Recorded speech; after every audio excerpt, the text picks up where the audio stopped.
Welcome to the Noble Capital Markets Virtual Equity Conference. I'm Joe Gomes, Managing Director and Senior Analyst at Noble Capital. Today, I have the pleasure of introducing CRA International Inc., also known as Charles River Associates. Following the presentation, we will have some time for Q&A. Charles River Associates is a leading global consulting firm that offers economic, financial, and strategic expertise to major law firms, corporations, accounting firms, and governments around the world. With us today from CRA is Paul Maleh, President and Chief Executive Officer. The floor is yours, Paul.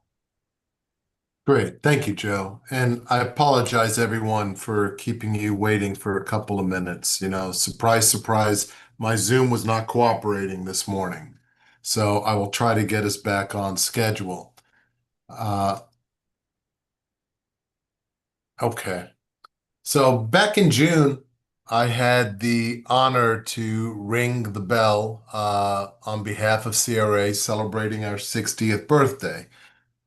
It's not the first time we've had an opportunity to ring the bell over at NASDAQ. We did that at year 50. And what I thought was an interesting foundation for today's call, right after you ring the bell, the folks at NASDAQ ask you, clap like crazy, because that enthusiasm will drive the price up. And when we were celebrating our 50th about 10 years ago, we were clapping like crazy trying to get that price north of $22. So thankfully, that has changed. We have expanded that price almost tenfold over the past 10 years. But what has not changed is the foundational elements that drive CRA's excellence. And what I hope to try to share with you today in about 15, 20 minutes is some of those pillars.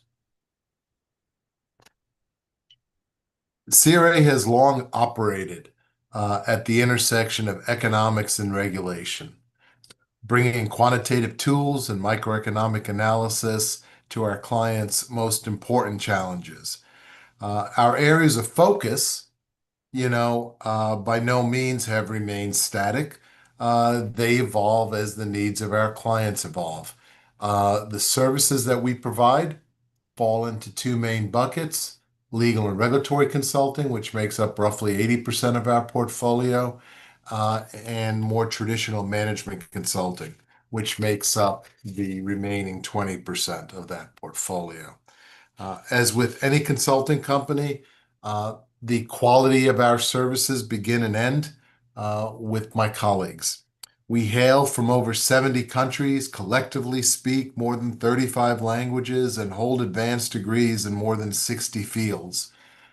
This uniqueness, this heterogeneous set of incredible colleagues, is what creates the innovation and is why clients come back to CRA time and time again. It is also the reason why individuals want to call CRA a professional home. We have the privilege and the honor to be highly selective for our applicants. As you can see there, if CRA was a university, it would be the most selective university in the world, accepting less than 2% of our campus applicants. A statistic that I wanted to highlight for you because it speaks to why we're successful at CRA, and it's the statistic in the upper right-hand corner that reads less than 10% voluntary turnover amongst top revenue generators over the past 5 years. So what is that statistic? Every year I present to our board of directors the top 30 revenue generators of CRA. And we look at the composition, the distribution of those contributors on it. Over a 5-year window of time, we ended up getting a union of roughly, say, 55 different colleagues on that. So when I say less than 10%, that's not 10% per annum. That's 10% in total. So we lose probably less than one of our top generators per year. And the reason we highlight this is these individuals can go anywhere they want, but they are choosing to make CRA their professional home, and we benefit from this dedication, and we work very hard to try to prove them right in that decision.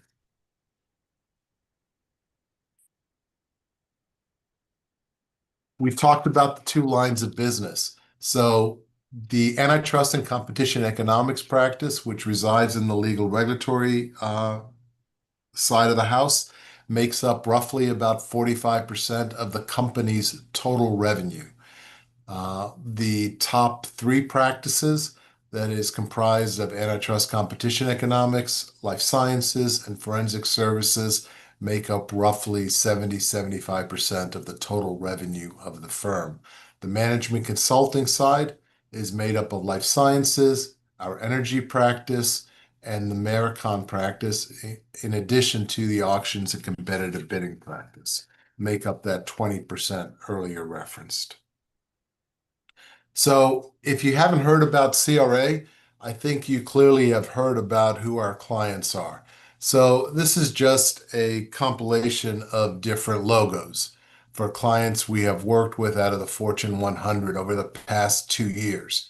That's not during our history, just during the past 2 years. CRA has worked for 85 of the Fortune 100 companies. We are not a subscription-based business. We do not have long-term contracts with clients. This is on a project-by-project basis, and we're quite proud that these clients continue to come back to CRA time and time again for their most important challenges. On the legal regulatory side, we often have a middleman retaining us on behalf of these Fortune 100 companies, and that is these law firms. So if I look at the Am Law 100 law firms, and just the past 2 years, we have worked for 98 of the top 100 law firms. And if you wanted to go back 4 or 5 years, look at these statistics, 10 years, look at the statistics, and you're going to get the same kind of numbers. CRA is a go-to provider of the services that we provide. I'll try to do that better next time. So the composition of these services, the quality of these services is what results in really consistent and strong performance here. Whether you want to look at how we did this past quarter in Q2, whether you want to look at full year 2024 or the past 5 years, what you're going to see is a very consistent growth. We're growing the top line. We're growing it profitably as we've been able to expand margins over this same window of time. Not only are we growing and growing profitably, we are able to return substantive amount of capital back to our shareholders. We aim to return roughly half of our adjusted cash flows back to shareholders. The majority of that redistribution is in the form of stock repurchases. And what you can see is we're just not buying stock because we have excess cash. We're buying stock because it is an attractive investment that has yielded really nice returns for the firm. I haven't checked. Well, I guess the market hasn't opened yet. But last I checked, we were trading north of 190. So every one of these average prices on our buybacks has already yielded an attractive return. Over the past 5 years, the average purchase price has been $88. If I look at just the 2024, $162. And hopefully, if I'm talking to you this time next year, you're going to see the same kind of separation from the purchase price of $187 for our buybacks during Q2. Our investment thesis is really quite simple. It's to maximize long-term value per share. We are value-based decision makers in every aspect of what we do at CRA. That's how we allocate our capital. And we've done a pretty good job at enjoying attractive returns there.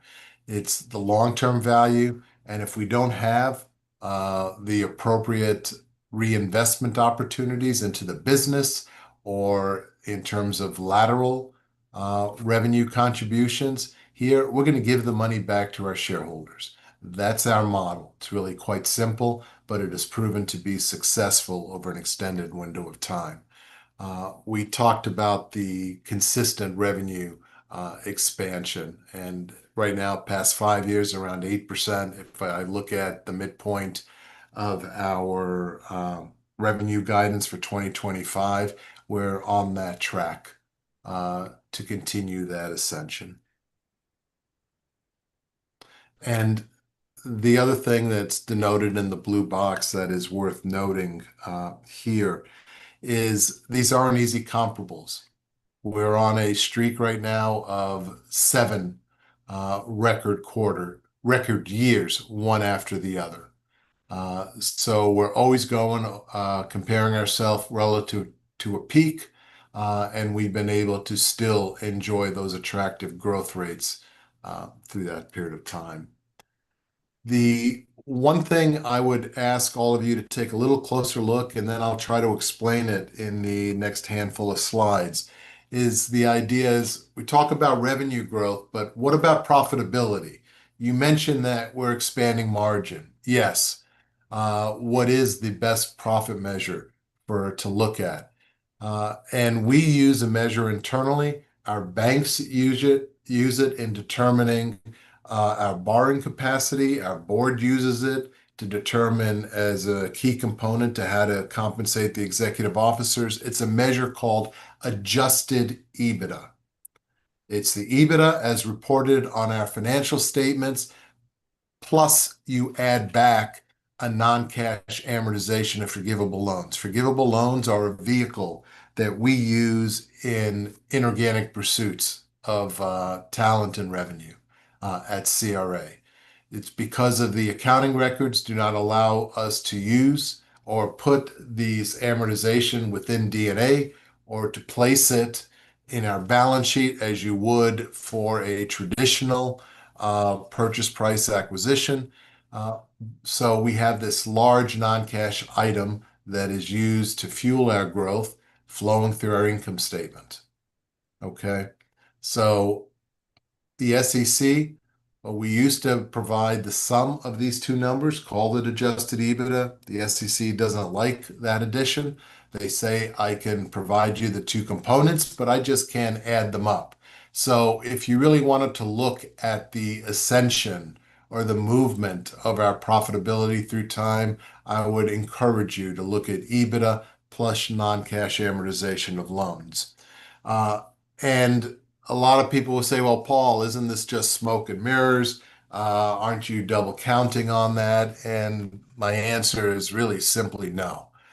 And the next handful of slides, all I'm trying to do here is demonstrate that the cash we have coming in equals the cash we have going out to it. We have no debt.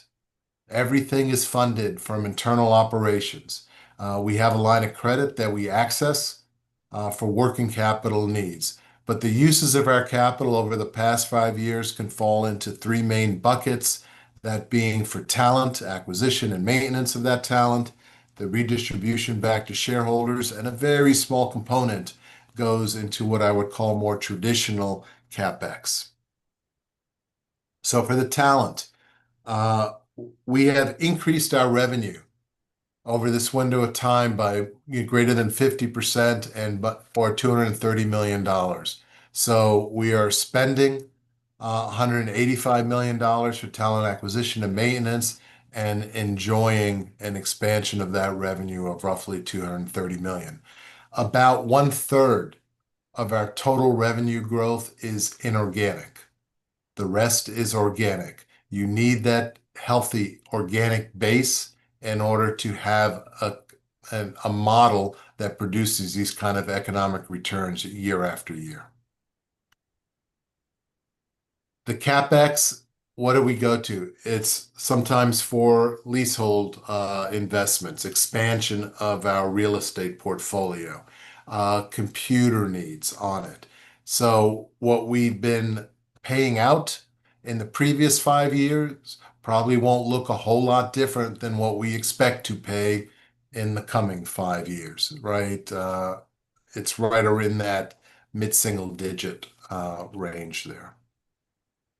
And we talked a little bit about the redistribution of to shareholders. Here you can see the majority of that redistribution is coming in the form of share repurchases, about 75% of the total redistribution, and about 48 million coming from the dividends. Even though the dividends are a smaller share of our redistribution, they have been growing quite substantively. Which when we launched our dividend back in 2016, it was at 14 cents a share. And throughout 2025, we have been enjoying 49 cents a share. So you see a more than tripling of that per share dividend over that window of time. The other part is our share repurchases are really putting a dent in the shares outstanding. Over this window of time, we have reduced our shares outstanding by 13% with an average share price of $88. And that end up resulting in a yield relative to our average market capitalization of roughly 6%. And this is just a simple depiction of the reduction of the shares outstanding. If you look at over the past dozen years or so, we've reduced share count by more than 30%. So, Joe, I think I'm going to pause here to see if there's any questions. Hopefully, I didn't ramble through any of the important sections. No, Paul, that was fantastic. So, it's got a couple questions here from the audience. So we'll hit those first. One was, what are your thoughts on inorganic growth inside and outside the US? Sure. If we have any part of our portfolio, if CRA has a practice area or has a geography, we have those components of the portfolio because we are willing and seeking opportunities for continued investment. Our talent pipeline is rather full right now. We've added quite a few new vice presidents thus far in 2025. And the key right now is making sure we're adding key assets that fit the portfolio and that add depth to it. The investments have been largely to add depth and haven't really expanded the breadth of that portfolio. If I'm saying for the next 5 years, I would say the composition of the inorganic growth will probably be consistent with what you see in terms of the composition of our existing services, and the same probably holds true geographically. Great. Now, I'm going to take a step here for a second. You just talked about, your investments in talent. So, one of the things you obviously want to do is get them up and utilized. So how are the current set of regulatory, macro, and sector uncertainties, such as the federal government shutdown, affecting the business today? There's some direct impacts which are minimal, but probably the more of the impacts that we've had have been what I would call secondary in nature. So we do have a few contracts that are on behalf of U.S. regulatory agencies. On some of those, we've been given instructions to continue to work by the regulatory bodies. On some, we've been asked to pause. But that doesn't necessarily make up a large component of our revenue. So it's a direct impact, but not one to substantively change our productivity levels there. Other things that we've been having to look very closely at, immigration, exactly what the impact is going to be on the H-1B visa orders that have been put out recently. That's another direct impact into CRA. But all the other executive orders, at least for the time being, have been secondary impacts. What impacts do they have on our clients? What impacts do they have on their willingness to pursue the matters currently at hand? Okay, thanks for that. Sure. Another question from the audience, with some of the recent investments that NVIDIA has made in companies like Intel, OpenAI, could that possibly lead to incremental antitrust competition work for your experts? Yes. Yes. It's driving demand right now across a number of different forays. Our energy practice has been working on behalf of utilities, on behalf of these larger tech companies, on data center negotiations in terms of needs of power with the various grids or utilities in that arena. So that has been a nice wind in the sail of our energy practice. And there's already been a number of intellectual property rights litigation going on right now with how these various AI tools are using the IP rights of various holders. Okay. Has there any changes to the competitive environment? Are you seeing any big differences there? If I look at from an individual standpoint, the main individuals who are our competitors in the previous 5 years are the same individuals that are our competitors today. Okay, so I haven't seen a new entrant. There are some competitors that are operating under different trade names, spin-offs, creation of new entities, PE shops that are doing roll-ups. But those are really changes of composition as opposed to new competitors that we face in the marketplace. Okay. Now, CRA has reported the best first half in the company's history this year. Can we expect more of the same in the second half of 2025? If our guidance holds true, you're going to see the same in the second half of the year.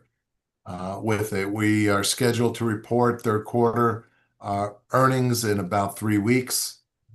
On that, we're really happy with how the first half went. The updated guidance, the increase of guidance that we provided at the end of Q2, I think clearly shows that we are bullish, cautiously optimistic of what lies ahead for CRA. Great. I'm going to try and sneak one more in here. Um, Appetite for mergers and acquisitions, and if so, what areas would the company target? Do you want to speak a little bit, Chad? Cover that? Sure. As Paul described, the company is blessed with wonderful cash flows, and we're looking always to plow those dollars back into the business where we can find good reinvestment opportunities. We are willing to put money behind opportunities that align with our existing service lines and across our existing geographies. And with that as our guiding light, our pipeline is rather full. We are seeing lots of opportunities. I think that market participants see the success and strength that the CRA platform has exhibited. That gives us the financial firepower to chase opportunities, and we're looking. But we keep our standards high and our discipline to add only high quality, appropriate assets to the platform. And that's what we've done over the last 5 years. I would expect the coming 5 years to be of a similar vein. Great. Well, Paul and Chad, we've come to the end of our allotted time. We covered a lot of ground today and got significant insight into what CRA International does, its markets and opportunities. We appreciate you taking the time to participate in our conference, and we wish you and the company the best in the future. Thanks again. Thank you, Joe, and thank you everyone for listening in. I appreciate it. Thanks. Tech CEO who's a Coast Guard air crew. Yeah, I think there's a pretty good chance that you're alone in that club. I think that's a very small fraction of a percentage of the population in general. But it is a privilege. Yeah, yeah.